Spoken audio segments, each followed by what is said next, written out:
नाज़रीन breaking news तमाम share कंदासीं। बाडरहमा दरगाह शरीफ पाड़े वासण नारी समीना बिरोही मुबैना तौर अगवा थी वई आहे।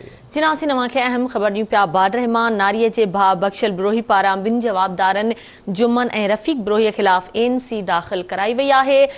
बाडरह में दरगाह शरीफ पाड़े वासण नारी समीना बिरोही मुबैना तौर अगवा थी वई आहे। एक भेरो ॿीहर ब्रेकिंग न्यूज़ तमाम शेयर कंदासीं। नारी जे भाउ बख्शल बिरोही ॿिनि जवाबदारनि जुम्मन ऐं रफ़ीक बिरोहीअ ख़िलाफ़ एनसी पिणु दाख़िल कराई आहे। दरगाह शरीफ पाड़े वासण नारी समीना बिरोही मुबैना तौर अगवा थी वई आहे।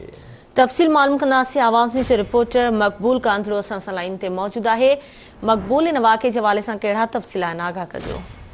जी, दरगाह माला में ये छोकिरी आहे समीना बिरोही जेका मुबैना तौर अगवा थी वई आहे। उन सिलसिले में जो भाउ जेको आहे बख्शल बिरोही दाड़ जे पुठी ॿिनि ॼणनि पाड़े वासी जुम्मन बिरोही ऐं जेको आहे जेको आहे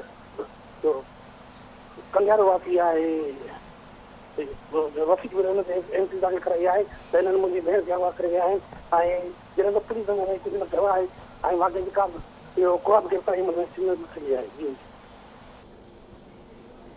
ठीक है, वरी मेहरबानी मक़बूल इन हवाले सां अपडेट करण जे लाइ।